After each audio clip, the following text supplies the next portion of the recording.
Un tema también, de un tema que también es muy apasionante, que es la diabetes y el embarazo. La diabetes y embarazo podemos dividirla en dos. Sería la diabética tipo 2 que se embaraza o tipo uno y la diabetes gestacional. Tenemos que tener muy clara esa idea, ¿verdad? La asociación de diabetes en el embarazo, diabetes gestacional, constituye actualmente uno de los desafíos más importantes, tanto desde el punto de vista diabetológico, obstétrico, neonatológico, de salud pública también, y que se asocia o se le asocia a un mayor riesgo de complicaciones perinatales. Los riesgos incluyen el desarrollo de preeclampsia, una mayor incidencia de cesáreas em, y un futuro riesgo a desarrollar diabetes en el futuro de estas mujeres que hacen diabetes gestacional. También otra complicación podría citarse a la macrosomía fetal o fetos grandes para su edad gestacional. Distocias como distocias de hombro, hipoglucemias, síndrome de distrés respiratorio. Entonces dijimos que la diabetes puede ser la diabética tipo 1 y tipo 2 que se embarazan y la diabetes gestacional. Nosotros hoy vamos a hablar de diabetes gestacional y la podríamos definir como una intolerancia a la glucosa de severidad variable que aparece o que comienza o se diagnostica por primera vez durante el embarazo. Esta definición no excluiría o no excluye la posibilidad de que sea una intolerancia a la glucosa previa no reconocida, previa a la gestación no reconocida, o una diabetes que comenzó concomitantemente con el embarazo.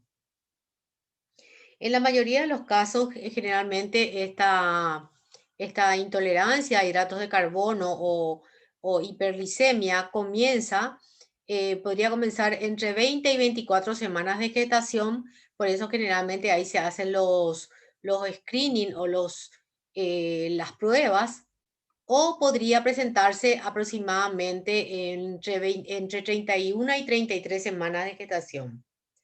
Em, en los últimos años, la prevalencia o mayor prevalencia de obesidad y de diabetes tipo 2, fundamentalmente en edades más tempranas, así como el desplazamiento del embarazo en mujeres mayores o de mayor edad, conllevan a un aumento de la incidencia o frecuencia de diabetes gestacional. A medida que la prevalencia, lo decía, diabetes aumenten, eh, van a ir aumentando en las mujeres que tengan en edad de procrear, ¿verdad?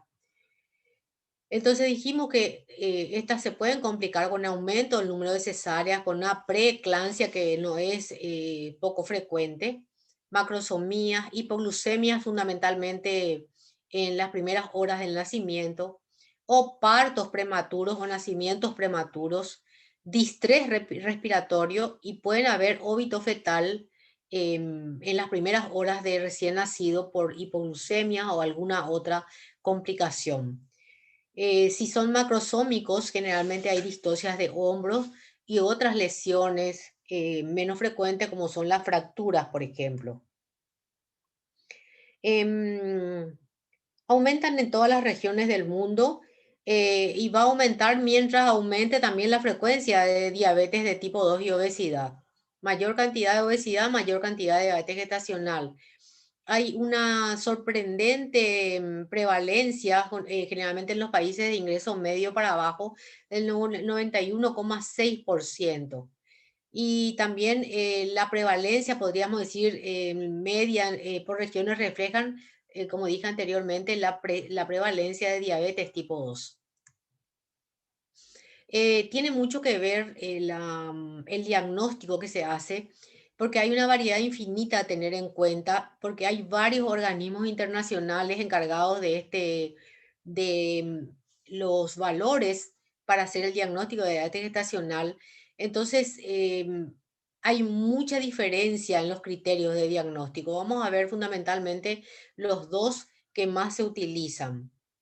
Em, la prevalencia varía notablemente según diferentes autores, reflejando generalmente los patrones de diabetes tipo 2, ya dije anteriormente, y estas cifras varían ampliamente, como ustedes ven, en cifras de 0,7% hasta cifras más altas, como hasta 19%, como se ve en México. Un promedio entre 0,7 a 14,3% en todo el mundo.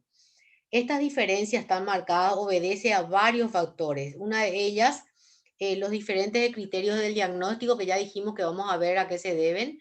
Hay diferentes criterios de diagnóstico, a las diferentes metodologías utilizadas, a las diferentes etnias, diferentes factores de riesgo en la población general y podría existir un subdiagnóstico, ya sean por consultas tardías o por falta de recursos económicos, o un sobrediagnóstico que pueden ser por problemas técnicos y por problemas metodológicos.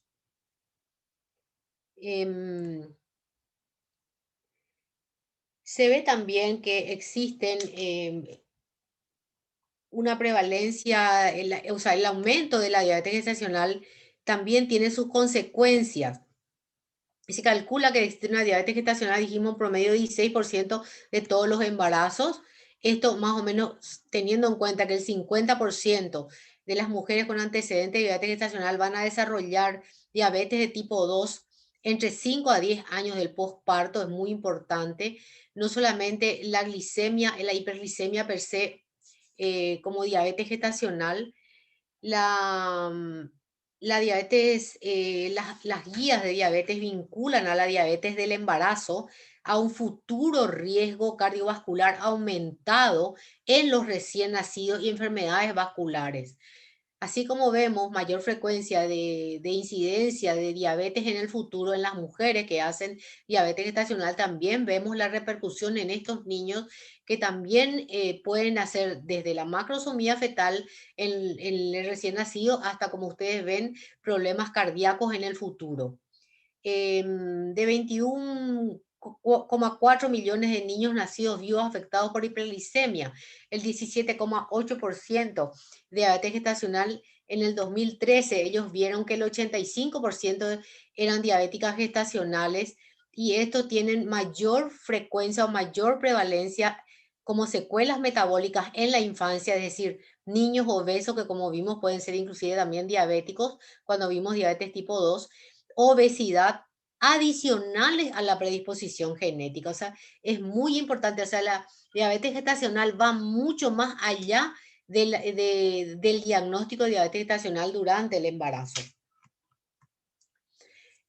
Complicaciones perinatales, como vimos, como sufrimiento fetal, macrosomía, esto ya vimos, fetos grandes para la gestacional, traumas fetales, complicaciones como hipoglicemia, hiperbilirrubinemia. Generalmente estos niños mueren por hipoglicemia y a veces ni siquiera se diagnostica, porque hay que tener muy en cuenta que estos niños tienen que tener un manejo especial en el posparto inmediato, como deben ser manejados como hijos de madre diabética. Aumentan la mortalidad perinatal por ese mismo motivo. Puede haber hipomagnesemia, hipocalcemia, distrés respiratorio. Y un factor de riesgo para la adiposidad en las descendencias, dice. En las descendencias, obviamente, como vimos, niños obesitos que después pueden hacer en el futuro, como ya vimos, diabetes tipo 2, inclusive enfermedad cardiovascular. Em, Esta corren riesgo de ser diabéticos y enfermedad cardiovascular en el futuro. Existen muchos problemas hormonales a la hora del embarazo. O sea, parecería ser que la gestación es diabetogénica. Cuando hay un aumento de estrógeno y progesterona, esto favorecen la gluconeogénesis, inhiben la glucogenólisis, van a producir alteración en la secreción de la insulina. Esto disminuye la glucosa plasmática en principio en ayuno y postprandiales alejadas. A partir más o menos de la aparición de las 30 y pico semanas, el aumento del autógeno placentario también aumenta el cortisol materno, que ustedes saben que es hiperglicemiante, y hay un aumento de la resistencia a la insulina. Esta es más o menos la fisiopatología de la... Un segundito, me están llamando del hospital. Un ratito. Hola, estoy en clase. ¿Qué pasó? No, que le vea nomás y que deje todo escrito. Sí, por favor. Bueno, nada, gracias. Acá vemos que con la aparición del cortisol, el lactógeno placentario, hay una hiperinsulinemia, que como vimos y a nivel del transportador GLUC transportador 4, que es el transportador específico para la glucosa dentro de la célula, eh, esto hay un trastorno y como resultado hay un insuficiente acoplamiento que produce toda la cascada metabólica que vimos en la diabetes de tipo 2.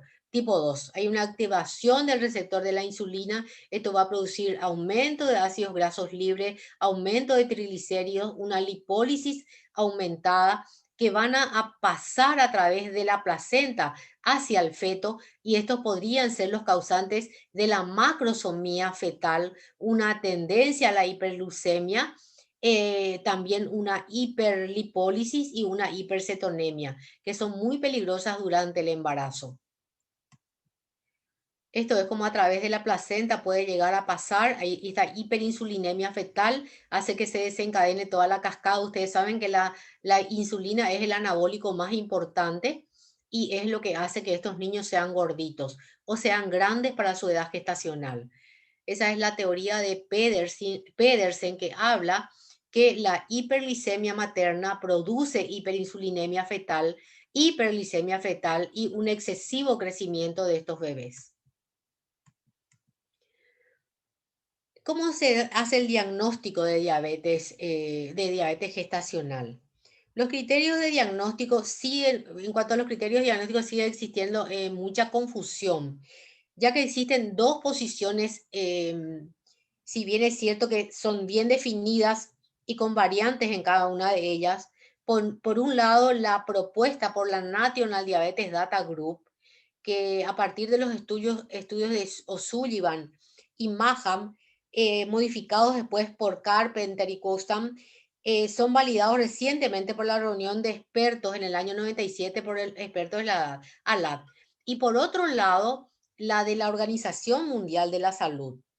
Dado que ambos criterios tienen diferencias marcadas y ninguno de los dos en realidad cubre totalmente las expectativas del diagnóstico de diabetes gestacional, el comité de expertos de la LAT se reúne en el año 97 y decide implementar como diagnóstico de diabetes gestacional una modificación de los criterios de la OMS, de la OMS, que fue aceptada por la Sociedad Argentina de Diabetes en el año 98, que es bastante parecida a los criterios actuales del diagnóstico. Pero posteriormente vieron el Instituto Nacional de Excelencia de los Cuidados de la Salud, o NICE, el aumento de peso, la obesidad y las disglicemias no diagnosticadas, las macrosomías en que aparecían más frecuentemente. Latinoamérica se ve en la necesidad de hacer nuevas guías para el diagnóstico de diabetes gestacional a partir de los estudios JAPO, que es un estudio muy grande que se hizo en mujeres embarazadas y que este, tenían en cuenta todos los criterios.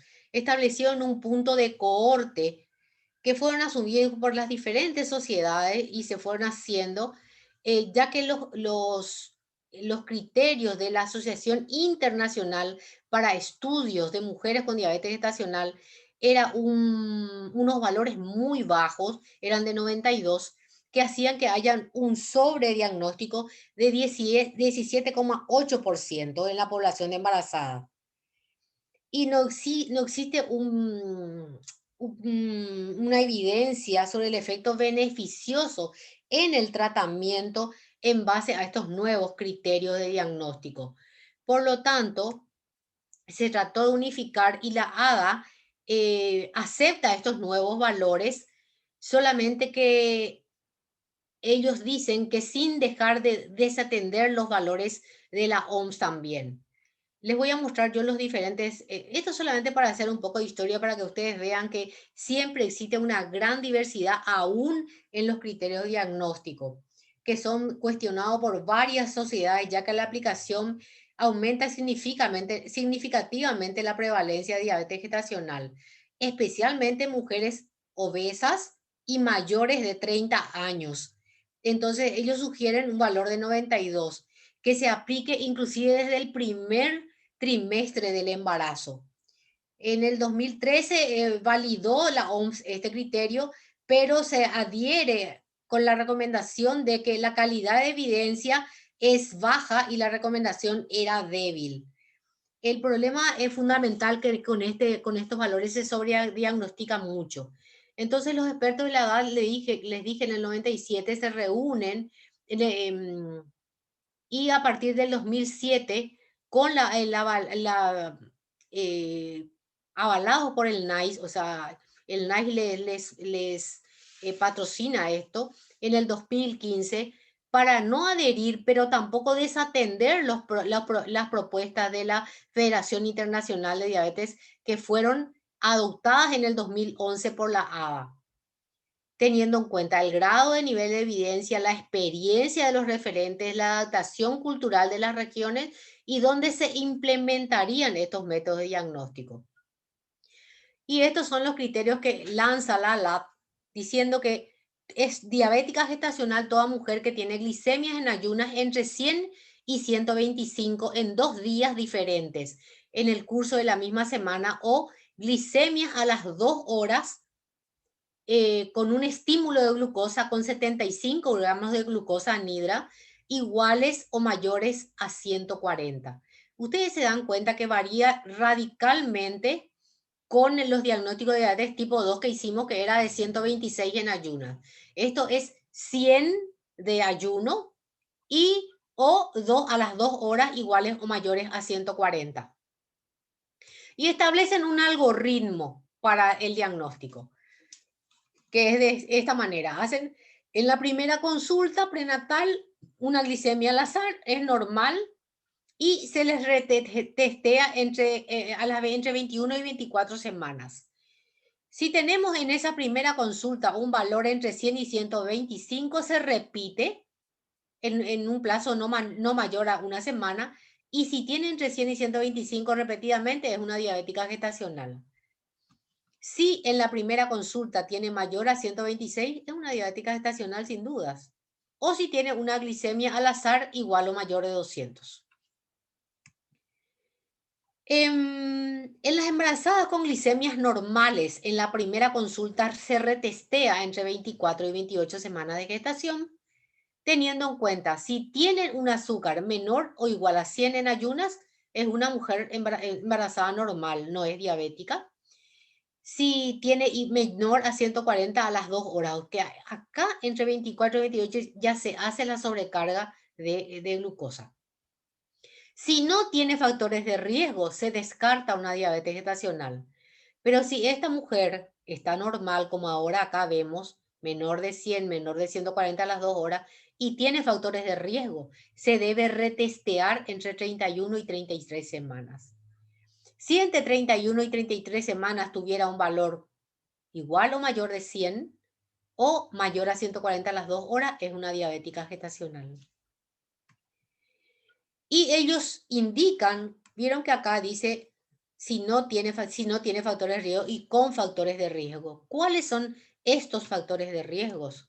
Son mayor de 30 años, antecedentes familiares de diabetes en primer grado, que sea una paciente obesa, es decir, que tenga un índice de masa corporal mayor a 30, o que tenga una glicemia en ayunas igual o mayor a 85, antecedente de diabetes gestacional en embarazos anteriores, antecedente de macrosomía fetal, peso al nacer mayor, niños mayores de 4 kilogramos, signos previos al embarazo de insulinoresistencia. ¿Se acuerda que la insulinoresistencia, que era cintura mayor a 84 en las mujeres, dislipemia, acantosis nigricans o que tengan algún otro estigma de insulinoresistencia. Antecedentes de alto o bajo peso de la madre al nacer, de la madre, esto es la madre, no es el niño. Y mayor a 4 kilogramos o menor a 2.500 gramos. Y origen étnico de alta prevalencia de diabetes. El retest entre 31 y 33 semanas es igual. Consideramos normal si tiene glicemias menores a 100 en ayunas y que tengan iguales o mayores a 140 a las 2 horas post sobrecarga con 75 gramos de glucosa, y acá definitivamente se descarta diabetes gestacional. Aunque tuviera factores de riesgo, si tiene estos valores, se descarta diabetes gestacional. Pero si tenemos glicemias en ayunas iguales o mayores a 100 o iguales o mayores a 140 a las 2 horas, se diagnostica diabetes gestacional. El de la Asociación Internacional de Grupo de Estudios para Diabetes Gestacional y la Asociación Americana de Diabetes, ellos dicen que glicemias de 92, mayores a 92, es igual a diabetes gestacional. O 92 a 125 se determina diabetes gestacional. Si tienen igual o mayor a 92, ellos hacen una curva entre 24 y 31 semanas de gestación. Pero generalmente, si estas pacientes son obesas y si tienen algún factor de riesgo, ya se quedan con este diagnóstico, porque esto es con la curva de 75 a los 120, ellos tienen en cuenta 153 miligramos por decilitro. Por eso cuando vimos cómo se hace el diagnóstico de diabetes y habían diferentes criterios, decíamos no desatender ninguno de los criterios, porque podemos tener una mujer que tenga glicemia, inclusive menores a 90, pero que tengan obesidad y factores de riesgo, una les tiene que manejar como si fuera una diabetes gestacional, solamente por la obesidad. Inclusive hay algunos autores que dicen que la hipertrigliceridemia del embarazo, aunque tuviera glicemias normales en ayunas menores a 92, se deben ser consideradas diabetes gestacional. Y esto solamente acá les puse para saber que si tienen mayor a 126 en cualquier momento del embarazo, es una diabética pregestacional. ¿Entendieron bien esto? Porque es muy importante que entiendan. Se dan cuenta que los valores durante la gestación son muchísimo menores a los de la diabetes de tipo 2. Los valores son muy inferiores.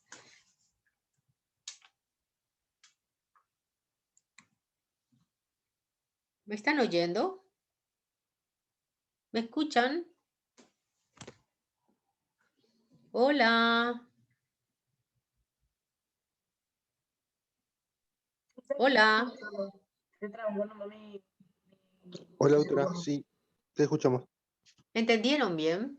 La verdad que ¿Entendieron claramente cómo, por qué es importante hacer esta charla de diabetes gestacional? Porque los criterios de diagnóstico son totalmente diferentes. Y teniendo en cuenta que existen las posiciones encontradas de todas las sociedades del mundo, se dan cuenta que inclusive los criterios de la ALAD, que es Latinoamérica, y acá están usando criterios de la ADA, de la Asociación Americana de Diabetes, y la Asociación Europea de Diabetes, y la Asociación Internacional de Estudios para Diabetes Gestacional, que son valores muy bajos. Entonces hay que tener en cuenta muchas cosas. Si tenemos un valor de 95 o 94 para poner intermedio, según la ADA ya tendríamos que diagnosticar como diabetes gestacional. Pero si es una mujer delgada que no tiene factores de riesgo, yo no le manejo como una gestacional, como una diabetes gestacional. ¿Entienden? Hay que poner en la balanza ambos criterios del diagnóstico, porque o si no, no vamos a saber qué hacer y vamos a sobrediagnosticar muchísimo. Y se acuerdan que les dije que tenía un 17,8% de sobrediagnóstico cuando utilizábamos los criterios de la ADA, que es 92 en ayunas. ¿Entendieron bien esto? sí, doctora, entendí. ¿Están ahí? Sí, doctora. Bueno. Entonces ya vimos que hay que reclasificarlas. Esto no vamos a repetir mucho porque tenemos que reclasificar a estas mujeres. No, perdón. Esta reclasificación nos habla de en el posparto. ¿Cuándo volvemos? Porque dijimos que un porcentaje puede quedarse con diabetes gestacional. Entonces tenemos que reclasificarlas en el posparto. ¿Cuándo? Más o menos 6 semanas después del posparto. Y se hace de la misma manera. Hay que hacerle su glicemia en ayunas, su sobrecarga con 75 de glucosa y se hace, acá ya se toma en cuenta como si fuera una persona no embarazada, es decir, 126 o más en ayunas es una diabetes mellitus. 200 o más al azar es una diabetes mellitus. Tomamos en cuenta los criterios de la pregestacional. ¿Se entiende bien acá, verdad? Esto también está, este también según NICE. ¿Cómo se trata la diabetes gestacional? El tratamiento también es igual a todos los tipos de diabetes. Se basa fundamentalmente en la educación diabetológica, en los cambios de hábito alimentario, solo que acá la mujer embarazada no puede bajar de peso, tiene que consumir 400 calorías más adicionales a lo que habitualmente consume, tiene que hacer una actividad física acorde a su condición de embarazada, que tiene que abdominales evidentemente no puede hacer, ejercicio de brazos, ejercicio de pierna, puede hacer caminatas, también debe hacer el automonitoreo y si es que la glicemia no logramos compensar debajo de 90 en ayunas y debajo de 140 postprandial, esta mujer tiene que usar insulina. Em, Se debe hacer siempre como todo, respetando las necesidades calóricas o energéticas del embarazo. No puede hacer una dieta restrictiva menor de 1.600 calorías. En las obesas no es el momento para bajar de peso, así que lo único que no se adicionan calorías, pero tampoco se hace una restricción proteica. Hay que tener en cuenta el valor calórico total previo al embarazo y a partir del segundo trimestre se agregan entre 300 a 400 calorías diarias, fundamentalmente en las que tengan peso o bajo peso. Se debe controlar estrictamente el aumento del peso corporal y se van haciendo ajustes acuerdo al valor calórico total según la curva de peso materno-fetal en forma personalizada. La dieta debe ser normocalórica, adaptada a los requerimientos de la gestación y la enfermedad metabólica. Dijimos anteriormente, nunca menos de 1.600 calorías, no debe ser cetogénica, debe ser fraccionada, así como dijimos, 4 comidas más 2 colaciones, con aporte de calcio, aporte de hierro y folatos para tratar de prevenir las malformaciones. El 50% del plato debe ser de alto valor biológico, es decir, proteínas. Se agregan 10 gramos día a partir del segundo trimestre con un suplemento proteico en las que tienen bajo peso. Sí tienen bajo peso, pero es básicamente el mismo plato. La mitad del plato todo verduras. Pueden ser verduras cocidas y verduras crudas. Su cantidad de carne, que durante el embarazo generalmente es 1/4 de carne día, y sus hidratos de carbono. El plan de alimentación se debe llevar también, aparte del plan de alimentación, un buen control glicémico.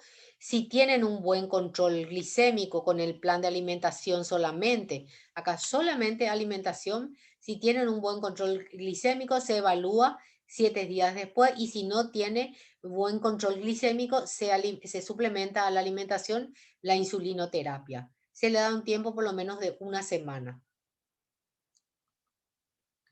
La ganancia de peso durante el embarazo debe ser muy estricta. Las que tienen bajo peso, es decir, menor de 18,5 de índice de masa corporal, pueden aumentar entre 12 a 18 kilogramos. En las que tienen un peso normal, es decir, un índice de masa corporal de 18,5 a 24,9, pueden aumentar hasta 16 kilos, entre 11 a 16. Si tienen sobrepeso de 25 a 29, entre 7 a 11 kilos en todo el embarazo. Y si son obesas, prácticamente 5 a 7 kilos es lo que pueden aumentar durante el embarazo. Eso hay que tener un control muy estricto del peso de estas mujeres, siempre y cuando no llevar a la cetosis tampoco a las obesas, porque al hacer unas dietas, a veces para que no suban tanto de peso, uno tiene tendencia a hacerle dietas muy hipocalóricas, nunca menos de 1600 a 1800 calorías. El ejercicio, como dije anteriormente, de piernas y brazos, debe ser un ejercicio programado, tiene que ser, en lo posible, diario, con control de latidos cardíacos, movimientos fetales. El automonitoreo glicémico es fundamental. En la mujer recién diagnosticada prácticamente tiene que tener un monitoreo antes del desayuno, antes del almuerzo, antes de la merienda, antes de la cena, más 2 postprandiales, es decir, un control más o menos de 6 controles por día. En las tratadas con plan alimentario se puede hacer un control preprandial y uno postprandial diario, y en las que usan insulina, un control mucho más estricto y sobre todo fundamentalmente evitar las hipoglucemias, porque la hipoglucemia mata al feto. Entonces puede traer una complicación muy, muy mala, que es el óbito fetal. Entonces, es muy importante ante cualquier síntoma de hipoglicemia que se controlen y que se tomen los recaudos pertinentes. Los objetivos del control metabólico durante la diabetes gestacional es ayunas entre 70 a 90, glicemias a las 1 hora postprandial entre 85 y 140, a las 2 horas debajo de 120, debe tener cetonas negativos, cetonurias negativos o fructosamina. Generalmente la hemoglobina glicada no tiene valor durante el embarazo, pero sí la fructosamina, que es el promedio de la glicemia de los últimos 15 días. Y es fundamental evitar las hipoglucemias.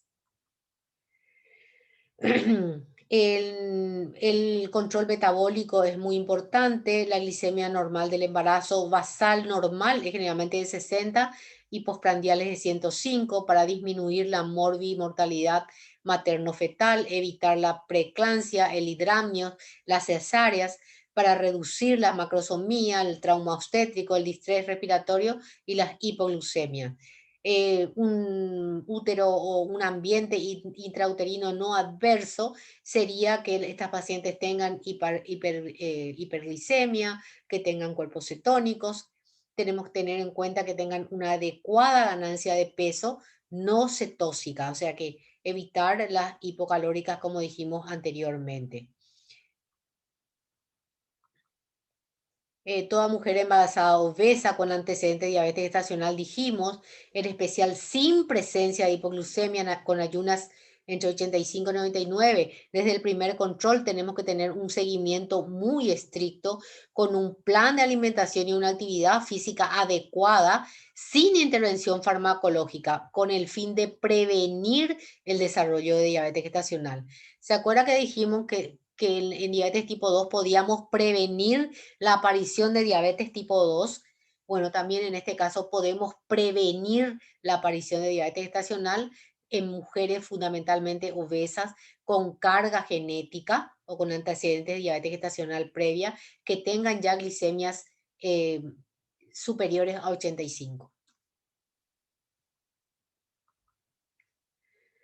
Esto es solamente para ver la fructosamina, que prácticamente no utilizamos acá porque no todos los laboratorios hacen, pero en el primer trimestre tenemos que tener en cuenta una fructosamina de menor a 2,59, en el segundo trimestre menor a 2,31 y en el último trimestre menor a 221. Esto siempre considerando los rangos de referencia y los valores glucémicos y que no haya presencia de hipoglicemias.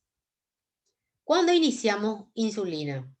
Iniciamos insulina en una paciente gestante con diabetes gestacional o con diabetes pregestacional no se discute luego, porque ellas generalmente de entrada usan insulina. Ahí se les retira los hipoglucemiantes y se usa insulina. Cuando el 20% de los controles está fuera de rango, mayor de 90 en ayunas y 140, 120 miligramos postprandiales, ahí se hace insulina. ¿Qué cantidad de insulina? A razón de 0,1 a 0,2. No difiere mucho de la insulinoterapia convencional. Se deben hacer ajustes personalizados y se puede usar insulinas rápidas e ultra rápidas para sus correcciones. Así como vimos anteriormente, la insulina, ¿se acuerdan que dijimos que durante el embarazo la única insulina que puede ser utilizada es la NPH y la insulina de Temir?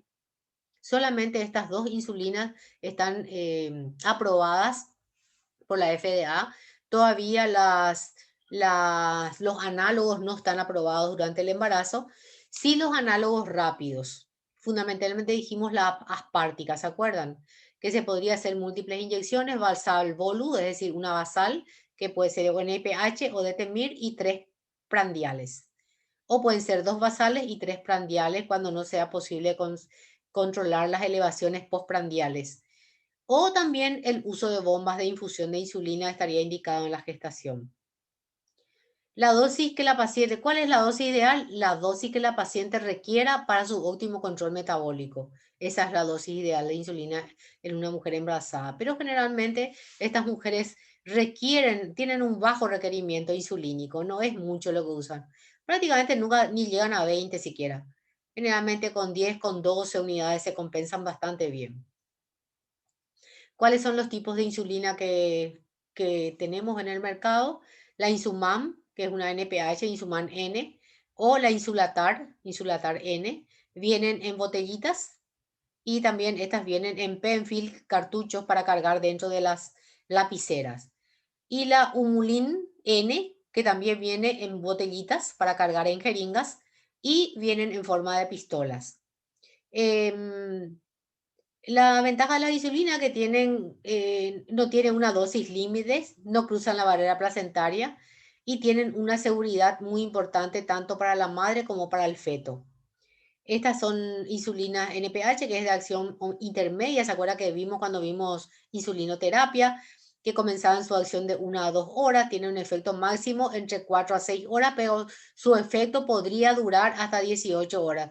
Acá dice 14, pero en realidad hasta 18 horas puede durar. Y generalmente se inyectan 30 minutos antes de las comidas, o antes del desayuno, o antes de la cena, donde ella se sienta más cómoda. Esto es variable. Las insulinas rápidas pueden ser insulinas cristalinas que vienen Insuman R, también de la misma marca que Insuman N, Artrapid, que es la cristalina, y la Humulin. También vienen en botellitas y vienen en viales y también se pueden cargar con jeringas como estas. Esta viene con lapicera. Su acción comienza, ¿se acuerdan? Media hora después de aplicarse y su efecto máximo es de 1 a 3 horas. Su efecto dura hasta 8 horas. 30 minutos antes de las comidas se puede aplicar. Los análogos en el embarazo tienen una ventaja que es su acción es más uniforme, evita los horarios rígidos de la alimentación. La de Temir también es un análogo que puede ser utilizado en el embarazo. Tienen menor variabilidad intra e interindividuos y comparada con la NPH. La insulina Levemir es la marca, de Temir es la insulina, este es el nombre comercial. Tiene una acción, es un ADN recombinante, su acción comienza entre 60 a 90 minutos, no tiene un pico máximo de acción, por lo tanto no requiere en teoría hacer colaciones, pero igual se hace para que la paciente se acostumbre a comer sus 6 comidas diarias. Su 50% de acción máxima alrededor entre 3 a 4 horas, su efecto dura hasta 16 horas, por eso generalmente se ponen 2 dosis. A veces con una dosis alcanza. Se debe inyectar en una hora fija durante el día, ¿verdad? Es bastante reproducible. El nivel de evidencia es 1 y el grado de recomendación es B. No como la NPH que es A, porque como es un análogo, ¿verdad? Pero esta es la que más yo uso en consultorio y tiene muy buena respuesta. Las insulinas ultra rápidas La que se utiliza es la NovoRapid, que es la aspartica, que tiene una mayor flexibilidad en relación a las comidas, menor riesgo de hipoglucemia severa, tiene baja afinidad con los receptores IGF-1, la administración es segura durante la lactancia, lo único que el costo es superior, el costo son superiores obviamente a la cristalina. Y la otra que se podría utilizar en el caso de no tener Rapid es la Lispro, pero la que es más recomendada durante el embarazo es la aspartica. Pero esta también se podría usar, que es la Humalog o Lispro, que también vienen con lapicera y más o menos es igual que la otra. Más o menos actúa a los 10 minutos y su acción es más o menos la que vimos con la NovoRapid o aspartica. El sitio de inyección, dijimos que en la embarazada, preferentemente las partes laterales del abdomen, fundamentalmente a partir del tercer trimestre, haciendo un pliegue adecuado. Generalmente porque las mujeres son aprensivas, no porque no se pueda poner en la parte anterior de la panza. Acá se hace muy finita pues la piel, entonces da un poquitito de miedo. Pero se puede poner también en los flancos, se puede poner en los brazos, en las piernas, igual que las otras insulinas, igual que el resto de la población. Hipoglucemiantes orales no son recomendados para usar como primera línea. Em, la diabetes gestacional es fundamental el cambio de estilo de vida. Puede ser a veces suficiente solamente haciendo dieta y actividad física. Se debe agregar un medicamento cuando no alcanzamos lógicamente nuestros objetivos glucémicos y el preferido es la insulina para tratar la hiperglicemia que ya dijimos que no atraviesa la placenta. Se usaba insulina fundamentalmente cuando había una poliquistosis ovárica, la mujer quedaba embarazada y en los primeros meses se dejaban con insulina, pero hay que tener en cuenta que ambos cruzan la placenta y no hay estudios terminados que hablen que los hipoglucemiantes tengan o no efectos adversos sobre el embarazo. Todos los hipoglucemiantes orales carecen de datos de seguridad a largo plazo, así que la recomendación es no usarlos. Em, Esto que les dije anteriormente, cuando hay una poliquistosis ovárica y si se necesita continuar una vez que se ha confirmado el embarazo, se podría utilizar hasta la segunda semana, perdón, hasta las 20 semanas. Si no tienen síndrome de insulinoresistencia, se embarazan y están tomando metformina, se continúa 14, hasta las 20 inclusive se podría llegar a 14 semanas porque tienen mayor riesgo a tener aborto estas mujeres que tienen poliquistosis ovárica y entonces generalmente se puede estirar hasta la semana 14, semana 20 más o menos. Pero la recomendación es generalmente insulina, excepto en casos muy excepcionales. Em, Acá es lo que ya les dije, que no hay suficiente pruebas para la alta calidad para poder extraer conclusiones acerca de los hipoglucemiantes orales en el embarazo. Es muy discutido su uso, dada la escasa información de la seguridad en el uso en relación al feto y no hay todavía nada claro y se requieren más investigaciones para poder utilizar estas drogas durante la gestación. Pero de hecho, ustedes tienen que saber que hay escuelas que usan metformina. Em, La elección, generalmente los que usan están basadas en preferencias clínicas porque es muy fácil de conseguir la disponibilidad, el precio y también las pautas nacionales en la práctica clínica. Hay ministerios de salud de algunos países que permiten el uso de la metformina fundamentalmente. La ventaja, hasta el presente, su uso no ha sido aprobado por las autoridades regulatorias como la FDA en muchos países y como dije, la ventaja es el costo, la fácil administración y la amplia disponibilidad. Y entre las desventajas, fundamentalmente que cruza la barrera placentaria y que podrían producir hipoglicemia neonatal, muerte neonatal, o teratogeneidad y no está aprobada, fundamentalmente no está aprobada por mecanismo, por la FDA en las gestantes con diabetes. El control metabólico intraparto, generalmente mientras comience la fase activa del trabajo de parto, se le puede hacer un goteo de solución fisiológica al 0,9%, mantener glicemia entre 70 y 120. Una vez alcanzada la fase activa del parto, se puede administrar ya un poco de dextrosa o se puede hacer la mezcla de dextro fisiológico miti-miti, mitad-mitad, control de glicemia capilar cada 3 a 4 horas. Si la glicemia es igual o mayor a 110, cambiar a solución salina. Si la glicemia es mayor a 120, se administra insulina regular según esquema, como vimos ese esquema que yo les pasé el otro día. El manejo metabólico de la cesárea debe programarse en las primeras horas de la mañana para evitar cualquier inconveniente, ya sea hipoglicemia.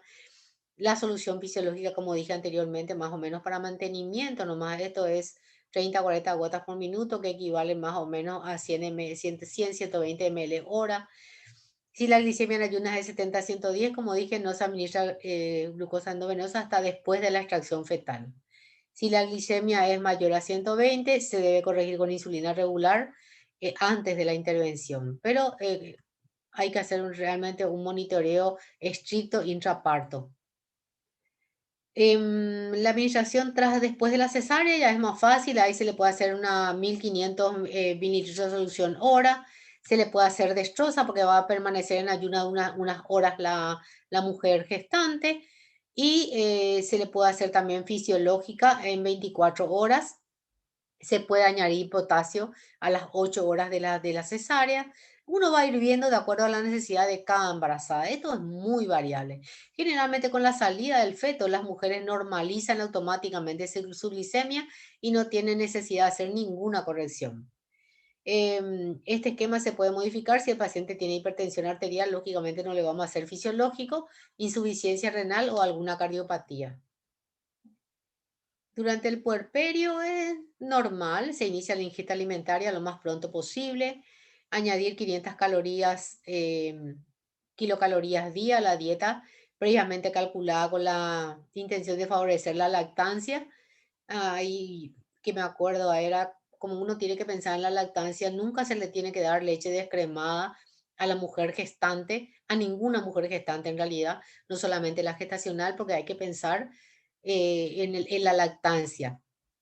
Si la ganancia del peso durante el embarazo resultó subnormal, se pueden añadir mayor cantidad de calorías, lógicamente, porque sabemos que las que amamantan siempre bajan de peso porque el feto le consume muchas calorías. Entonces se le puede adicionar, en vez de 500 calorías, 650 calorías, kilocalorías día. Em, Esto simplemente es una reflexión. No me acuerdo si la diabetes genera diabetes, es un círculo vicioso, ¿verdad? El embarazo produce diabetes, hay que tener en cuenta que todas las alteraciones durante la gestación pueden producir una alteración de los islotes pancreáticos, aumentando la resistencia insulínica.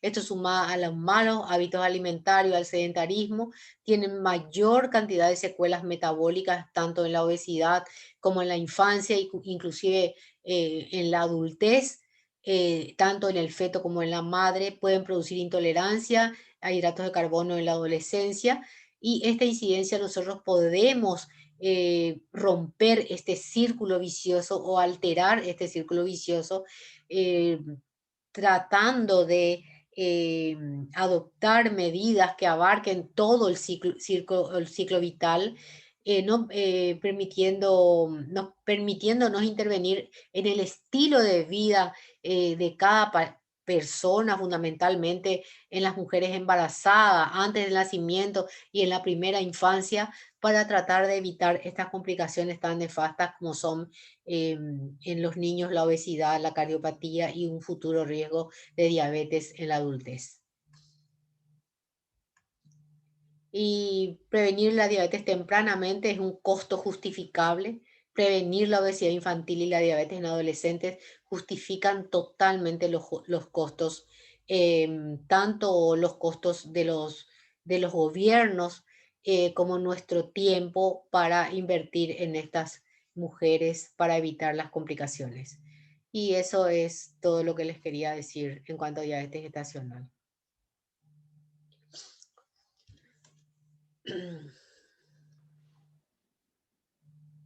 ¿Preguntas? Parece que se fueron, salieron 23 nomás, ¿eran? No recuerdo cuánto Están estábamos. demasiado 29 parece que eran. Están muy cansados, parece, ¿verdad? No sé, Están muy doctora. cansados. No sé realmente cuál es el motivo. Bueno, no importa. Lo importante es que saber si ustedes entendieron todo, si les pareció, les gustó, les Sí, pareció interesante o no. sí, doctora. De parte que, aparte que es muy amplio. Es amplio, es Muy, muy amplio. amplio. Sí. Pero básicamente el tratamiento es el mismo que para la diabetes tipo 1, como vimos anteriormente, solamente que se pueden usar solamente dos insulinas, la de Temir y la NPH. Después el resto es todo igual prácticamente. Y los valores de diagnóstico que sí difieren muchísimo. Eso difiere muchísimo. No sé si les impactó, pero la primera vez que yo escuché que los valores eran cuando yo me fui a hacer la especialidad de diabetes, es similares los valores, no eran tan diferentes, pero era 105 el diagnóstico. Y para mí fue así, wow, 105, cuando los valores para diabetes en ese momento de tipo 2 era 140, no era ni siquiera 126, era 140.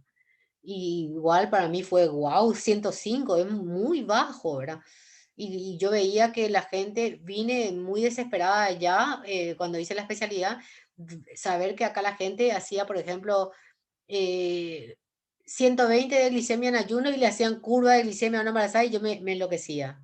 Me ponía muy mal porque era una brutalidad hacerle curva con 120. Ya era muy complicado, ¿verdad? Porque era una sobrecarga innecesaria hacer una curva con, si ya estaba el diagnóstico de diabetes con 105. Sí, doctora. Pero todos los, me imagino que en este caso el obstetra es el que trabaja más con la madre, ¿no? O se hace una interconsulta con el Siempre diabetólogo. hacen en San José, por lo menos donde yo estoy, prácticamente todas vienen y vienen me mandan de Clinic Center, eh, hacen ahora cada vez más. Sobre todo, a mí me parece que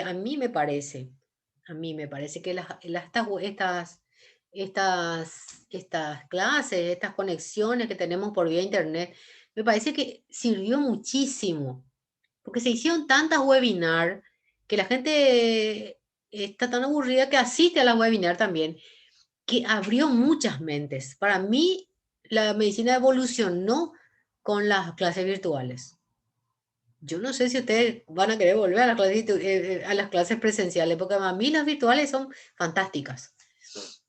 Estás en la comodidad de tu casa, puedes tomar tereré, puedes levantarte, tomar un café, puedes, no sé, me parece que la gente participó mucho. Yo estuve en una charla de diabetes el sábado, no, sí, hoy es lunes, el sábado, mañana tengo otra. El sábado estuve en un sábado, sí, sábado de mañana, toda la mañana que era un review del último congreso de diabetes, americano de diabetes que se hizo en junio ahora, que también yo participé, por lo menos yo participé. Igual se hace un review y muy interesante, igual sigue siendo interesante, porque si bien para nosotros, imagínate yo, repetitivo, pero igual yo sigo viendo, porque es muy interesante, porque está lo último de lo último de lo último. Y como les dije el otro día, en medicina y en todas las ciencias, todo lo que decimos hoy son verdades transitorias, son verdades a media, porque mañana cambia.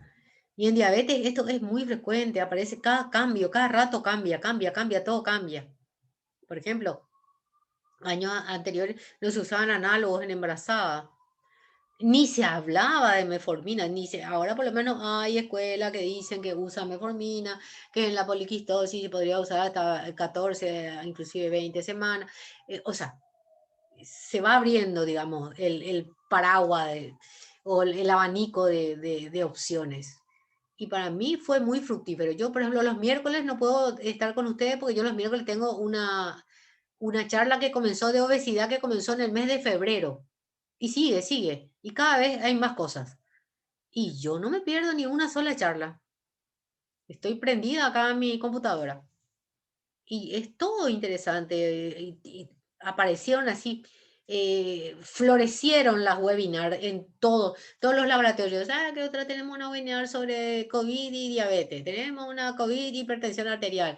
Y todos los días es así. Yo no paro un día de estar en una webinar, en una charla, o con ustedes, o en un congreso, lo que sea. Y ahora en septiembre está el europeo de diabetes, que también estoy inscrita. Entonces, siempre para mí, eso para mí abrió muchísimo. Yo no sé si ustedes van a querer volver. Yo creo que ya pedí mi jubilación para el año que viene para no hacer más presenciales. Es para mí espectacular. No sé qué opinan ustedes. ¿Qué opinan ustedes, César? Tiene sus puntos positivos, doctora, y también sus puntos negativos. Decime uno negativo. Yo lo único que le veo a semiomédica, por lo menos, y a clínica es la práctica con el paciente. El práctico que Sí, se dé presencial, sí, eso es solamente. justamente lo que nos preocupa un poco, doctora, pero la verdad que, Solamente práctico. Porque después lo teórico para mí que tiene que ser siempre virtual. la verdad que es cierto lo que dice, que es mucho más cómodo de nuestra casa, pero también requiere mucha más disciplina de nuestra parte para poder prestar No, atención y todo eso. y no es lo ideal. Y sí, Para mí que le sacas mucho más provecho, no es lo ideal. Yo, por ejemplo, veo mis webinars y yo acá anoto ya lo que me interesa. Ah, esta data me importa y me voy a ir a ver en internet. Voy a buscar después. Anoto. Todo lo que sea data nueva para mí que me parezca raro y para mí que nos hizo crecer, nos hizo evolucionar. Para mí que comenzar a dar presenciales va a ser un retroceso, de verdad les digo. Pero bueno, pero las prácticas sí, sin dudas. Las prácticas tienen que ser presenciales, sin dudas. Escuchar al paciente, ver al paciente, eso sin duda no se discute luego. Pero para mí las teóricas tienen que ser todas virtuales.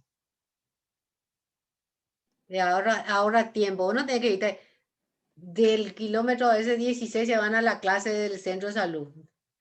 De gente que viene de Hernandaria, gente que viene. Yo veía a veces los pacientes, los alumnos llegaban ahí justito, no, pero yo vengo de Hernandaria, tuve mi práctica de ginecología, no sé qué, estoy llegando. Y esto es abrir tu celular y tener tu clase ahí donde estás. Te sentás en un banquito, en una cantina, en cualquier lado, y vos tenés ahí tu clase, estás ahí en tu clase, no sé cómo te explico. No sé, me parece a mí, ¿verdad? Ustedes son los alumnos. Yo te estoy hablando ya como, sí, doctora, pero también es cierto que depende mucho también de cómo se plantea el docente el enseñar de manera virtual, porque no todas las cátedras tal vez tengan facilidad y ahí también nos cuesta bastante agarrarle el hilo. ¿por qué? A ¿Con la- qué? Contame. no, y digo nomás o sea, digo nomás que Sin a muchos desmerecer. tal vez les cuesta, no se familiariza con lo virtual y les cuesta mucho, además que sus materiales son viejos, todo ese tipo de cosas que también requiere mucho, la modalidad virtual requiere mucho que uno esté siempre actualizado con ese tipo de Claro. cosas también. Ujú. Y eso también son limitantes que nos damos cuenta, pero tal vez con los ¿En años, serio? si es que se Sí, sigue implementando, pero qué raro, ¿verdad? Que me parece un poco raro. Y decime del 1 al 10, César David Silvera. Honestamente, yo quiero que seas sincero. ¿Qué te parece, por ejemplo, la presentación que yo les hago, por ejemplo? Que yo solamente hice algunas modificaciones, bueno, muchas hice años anteriores. Yo siempre modifico.